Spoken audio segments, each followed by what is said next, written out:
కీర్తనకారుడు ఆషాపు ఇశ్రాయేలు యొక్క జీవితంలో వారు ఎలా ఉండేవారు, వారు ఎలాంటి జీవితాన్ని జీవించారు, దేవుని ఎడల ఎలా బ్రతికారు అనే విషయాలను మరి ఆసాపు ఈ విషయాలని రాస్తూ ఉన్నాడు. మనము దేవుడు చేసిన మేలులను మర్చిపోయే వారంగా ఉన్నామేమో ఒకసారి మనం పరిశీలన చేసుకోవలసిన వారమై ఉన్నాం. దేవుడు చేసిన మేలులు మర్చిపోతే, దేవుణ్ణి విసర్జిస్తే, దేవుడు కాదు నాకు వద్దు అని ఆయన గాయాలు రేపేవారంగా ఉంటే మరి ఆయన ఉగ్రతకు మనము పాలవుతాము అని దేవుని వాక్యం సెలవిస్తూ ఉందండి. మనము ఇక్కడ లేఖన భాగంలో తెలియజేస్తూ ఉన్నాడు, దేవుడు ఇశ్రాయేలు పట్ల ఎన్ని అద్భుతాలు చేస్తే అవన్నిటినీ పక్కన పెట్టి వారికి నచ్చిన రీతిలో జీవిస్తూ ఉన్నారంటే అని. అందుకే అక్కడ రాస్తూ ఉన్నాడు. అక్కడ దేవుని యొక్క అక్కడ మనం చూస్తాం 32వ వచనం చూద్దాం. ఇంత జరిగినను వారు ఇంకను పాపము చేయుచు ఆయన ఆశ్చర్య కార్యములను బట్టి ఆయనను నమ్ముకొనకపోయిరి అని రాస్తున్నాడు. ఎంత జరిగింది, ఇంత జరిగినా కూడా వీరికి బుద్ధి రాలేదు అంటే చాలా వివరంగా రాస్తున్నాడు. చాలామందికి వారి జీవితంలో ఎన్ని గాయాలైనా బుద్ధి రాదు, ఎన్ని దెబ్బలు తగిలినా జ్ఞానం రాదు. అది ఇప్పటి నుంచే కాదు, ఇశ్రాయేలీలలోంచి కూడా ప్రారంభమైందంట. ఏం జరిగింది అంటే, ఇశ్రాయేలులు దేవుని నామానికి వ్యతిరేకంగా జీవిస్తూ ఉన్నారు. ఇశ్రాయేలులు దేవుని గాయాలు రేపేవారుగా ఉన్నారు. ఇది దేవుడు చూసి వారికి చేసిన మేళ్ళన్నీ మర్చిపోయారు. నేను వీళ్ళకి ఎన్ని సహాయం చేశాను, ఎంత కృప చూపించాను, ఈ కృపనంతటిని విడిచిపెట్టి వీళ్ళు ఏం చేస్తున్నారంటే వీరు పాపం చేస్తున్నారని దేవుడికి కోపం వచ్చి ఏం చేస్తున్నాడంట మనం చూద్దాము. 29వ వచనం నుంచి చూద్దాం.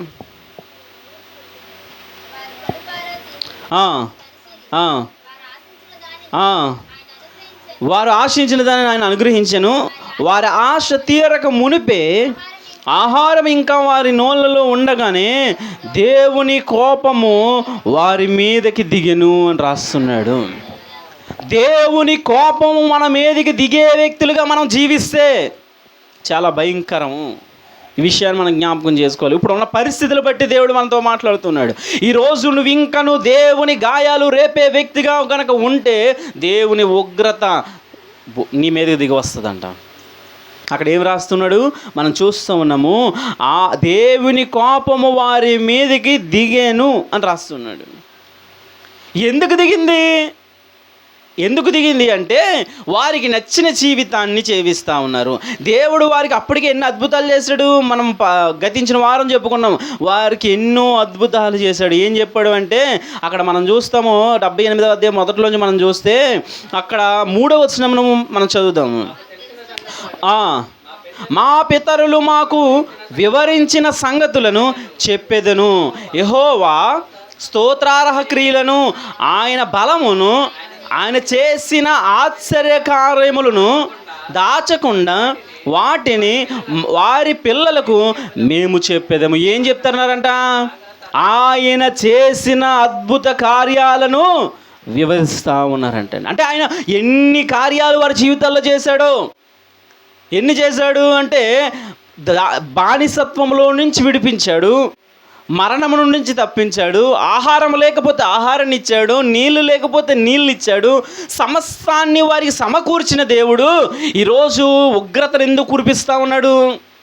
సమస్తాన్ని వారికి కలుగు చేసే దేవుడు ఎందుకు ఉగ్రతనిస్తూ ఉన్నాడు అంటే వారు ఏం చేస్తున్నారంట అక్కడ చదివినట్లుగా మనం 32వ వచనం, వారు ఇంకను పాపము చేయుచు ఉన్నారంట. పాపము చేస్తూ ఉన్నారు, వారికి నచ్చిన జీవితాన్ని జీవిస్తున్నారు, వారికి తోచినదంతా చేస్తూ ఉన్నారు, దేవుడి కార్యాలు మర్చిపోతున్నారంట. పాపము చేయడమే కాదు, ఆ కింద భాగంలో ఏం చెప్తున్నాడు? ఆయన చేసిన ఆశ్చర్య కార్యాలు మర్చిపోయారు. ఈరోజు నువ్వు అలాంటి పరిస్థితిని అనుభవిస్తున్నావేమో రోజు ఆలోచించే. దేవుడు నీ జీవితంలో చేసిన కార్యాలు ఒకవేళ మర్చిపోతే, దేవునికి వ్యతిరేకంగా జీవిస్తే నీ జీవితంలో దేవుని కోపము ఖచ్చితంగా వస్తుంది. దేవుని కోపం వస్తే ఎలా ఉంటుందో తెలుసా? ఎలా ఉంటుంది? మనం వాట్సాప్లో ఇట్లా చాలా వీడియోలు చేస్తున్నాం. ఎటకారంగా ఉత్తిన అనుకోని రీతిలో చనిపోతున్నారు. మనం ఊహించలో ఇలా చనిపోతారా అని, కానీ అలాగే చనిపోతున్నారు. దేవుని ఉగ్రత మన మీదకి రాకముందే మనం సరి చేసుకునే వారంగా ఉండాలని దేవుని వాక్యం సెలవిస్తూ ఉంది. వీళ్ళంట ఇశ్రాయేలీలు, మనం కూడా ఒకవేళ అలా ఉన్నామేమో ఈ దినం మనం పరిశీలన చేసుకోవాలి. వీళ్ళంట బుద్ధి వచ్చి ఒకరోజు, అయ్యా మేము తప్పు చేశాము మమ్మల్ని క్షమించండి అని చెప్పి బ్రతిమలాడుతున్నారంట. మనం చూడొచ్చు అక్కడ 34వ వచనం.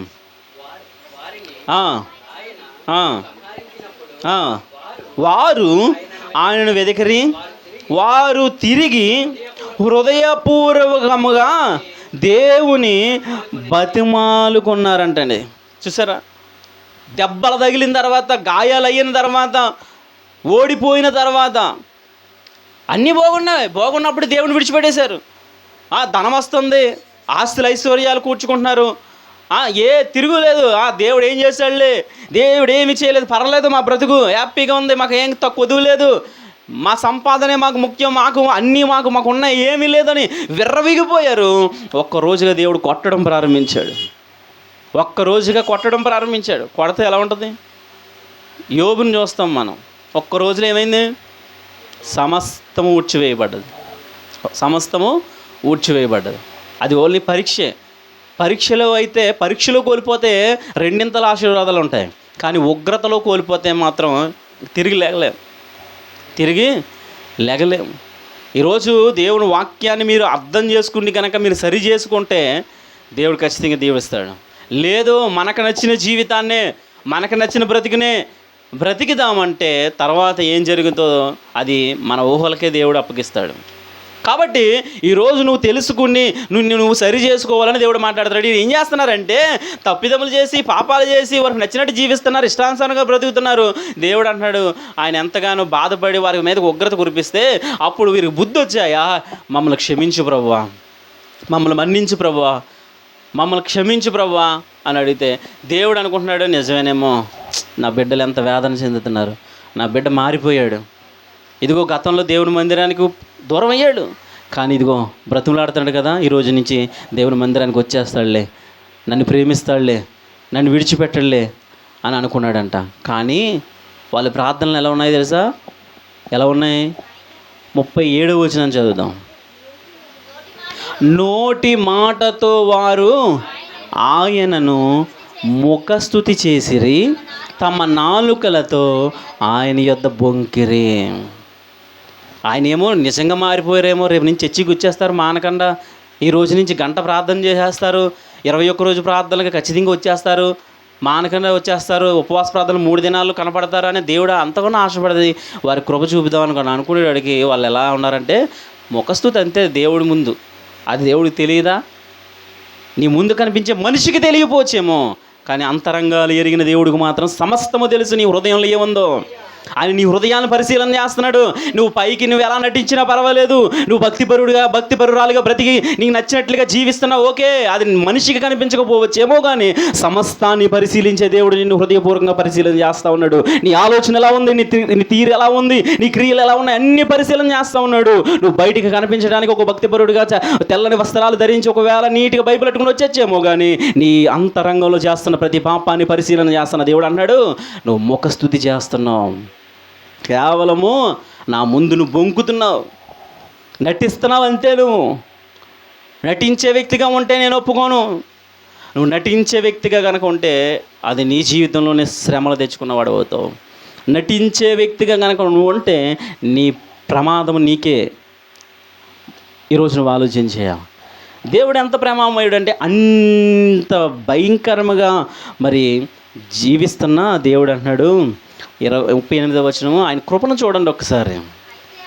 అయితే ఆయన వాత్సల్య సంపూర్ణుడై వారిని నశింపజేయక వారి దోషము పరిహరించువాడు, తన ఉగ్రతను ఏమాత్రమును రేపుకొనక పలుమారు కోపము అణుచుకొనువాడు. దేవునికి స్తోత్రం కలుగును గాక. చూసారండి దేవుడు ఎంత గొప్ప దేవుడు. నువ్వు దేవునికి భయపడకపోయినా, దేవుని గాయాలు రేపుతున్నా, నీకు నచ్చిన జీవితాన్ని జీవిస్తున్నా, మందిరానికి రాకుండా నీకు నచ్చిన ప్రయాణాలు నువ్వు చేసుకుని ఎక్కడికెక్కడికో తిరుగుతున్నా, దేవుడు అన్నాడు ఏదో రోజు నా బిడ్డ నా దగ్గరికి వస్తాడులే, నా దగ్గరికి ఏదో రోజు తిరిగి వస్తాడులే. తప్పుపోయిన కుమారుని యొక్క స్టోరీ మనందరికీ తెలుసు.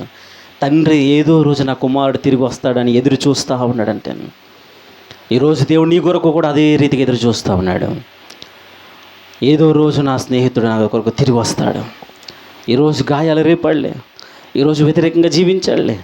ఆయన అలాంటి వాడంటే వాత్సల్యపూర్ణుడంట. నీ ఎడల నిత్యము వాత్సల్యత చూపుతున్నాడు. సంవత్సరాలు నీ ఎడల కృప చూపుతా ఉన్న దేవుడు. ఆయన ఉగ్రత రావాలంటే నిమిషం మాత్రం సరిపోద్ది. ఒక్క నిమిషంలో నీ జీవితంలో ఇలా నిలబడిన వ్యక్తివి ఇలా తిరగలిగాడు. కానీ ఆయన కృప నిన్ను ఎల్లప్పుడూ కాస్తూనే, ఆయన కృప నిన్ను ఎలా నడిపిస్తూనే ఉందంటే, ఈరోజు అలాంటి దేవుని యొక్క కృపను నువ్వు నిర్లక్ష్యం చేసి నీకు నచ్చినట్లుగా నువ్వు జీవిస్తావా, లేదంటే ఆయన ప్రేమకు నువ్వు బద్ధుడైపోయి, ఆయన ప్రేమకు నువ్వు లోబడిపోయి నువ్వు సరి చేసుకుంటావా? ఈరోజు నువ్వు ఆలోచించే.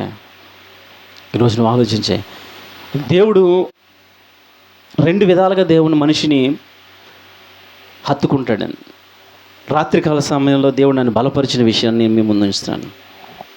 ఇప్పుడు ఒక తండ్రి ఒక బిడ్డ ఉందండి. సపోజ్ ఒక బిడ్డ బయట తిరుగుతూ ఉంది. తండ్రి ఇక్కడ ఉన్నాడు, బయట ఏం చేస్తుందో తెలియదు. తండ్రి దగ్గరికి వచ్చి అలా పరిగెత్తుకు వచ్చి తండ్రి అని దగ్గరికి వచ్చి కౌగిల్లోకి తీసుకుందనుకో, హత్తుకోమందనుకో, తండ్రి ఏం చేస్తాడు? తన దగ్గరికి వచ్చింది కాబట్టి ఇంతవరకు బయట ఉంది, అతను హత్తుకోలేడు. ఎప్పుడైతే తండ్రి నాకు నువ్వు కావాలి అని తండ్రి దగ్గరికి వచ్చి రెండు చేతులు చాపిందనుకో, తండ్రి ఏం చేస్తాడు? వెంటనే ఎత్తుకొని తన కౌగిల్లోకి తీసుకుంటాడు. ఈరోజు దేవుడు నిన్ను అదే అంటాడు. నువ్వు తిరిగి ఆయన కౌగిల్లోకి రాగలిగితే దేవుడు ఖచ్చితంగా నిన్ను హత్తుకుంటాడు. ఒక తండ్రి బిడ్డని ఎలా అయితే హత్తుకున్నాడో అలాగే దేవుడు నిన్ను హత్తుకుంటాడు. నువ్వు తిరిగి రావాలి. నువ్వు ఇంతవరకు బయటికి ఎక్కడికెక్కడికో తిరిగావు, ఏదేదో చేసేసావు, నీకు నచ్చిన ఆలోచన ఏదో చేసేసావు, నీకు నచ్చినట్లుగా ఏదో జీవించేసావు. కొన్ని సందర్భాల్లో దేవుడు గాయాలు రేపేసావు, నచ్చని పనులు ఏయో చేసేసావు, నీకు మనసుగా ఆ క్షణం అనిపించిన కార్యాలు ఏయో చేసేసావు. కనీసం ఇప్పుడే అయ్యా నన్ను క్షమిస్తావా, అయ్యా నన్ను మన్నిస్తావా అని ఆయన చెంతకు నువ్వు వచ్చి ఆయన కౌగిల్లోకి రాగలిగితే ఖచ్చితంగా నేను చేర్చుకుంటాడు. రెండవ విధానం ఏంటంటే, నీవు రాలేని స్థితిలోకి వెళ్ళానగా దేవుని ఉగ్రతను అనుభవించి నువ్వు రాలేవు కదా ఆయన దగ్గరికి. నువ్వు రాలేక మంచం మీద పడి ఉండి నీ జీవితం అంతా ఇంకా అతలాకుతలమైపోయి నువ్వుగా దేవుని ఉగ్రతను నీ మీదకి తెచ్చేసుకోండి. నువ్వు శ్రమలలోనూ కష్టాల్లోనూ అనారోగ్యం చేత నలిగిపోతూ ఒంటరిగా ఏడుస్తూ ఉంటావు చూసా. నువ్వు రాలేవు కాబట్టి అప్పుడు దేవుడు అప్పటికి నీ దగ్గరికి వస్తాడు. అప్పుడు నేను కౌగిల్లో తీసుకుంటాడు. అప్పుడు నువ్వు క్షమించమని అడుగుతావు కదా, అయ్యా నా జీవితం అంతా నాశనం అయిపోయింది, నీ గాయాలు అయిపోయాను, నేను సంపాదించిందంతా కోల్పోయాను, నన్ను క్షమించాను. అప్పుడు మరలా బ్రతుకులాడుతావు సార్. అప్పుడు దేవుడు నిన్ను ఆయనంతగా ఆయన నీ దగ్గరికి వచ్చి కౌగిలించుకుంటాడు. ఇప్పుడు నువ్వు సర్వము కోల్పోయి ఆయన దగ్గరికి వచ్చి కౌగిల్లోకి వస్తావా? ఇప్పుడే తప్పిదం అయిపోయిందయ్యా అని ఇప్పుడే నువ్వు ఆయన కౌగిల్లోకి నీకు నువ్వుగా వస్తావా? ఆయన నీ దగ్గర రమ్మంటావా?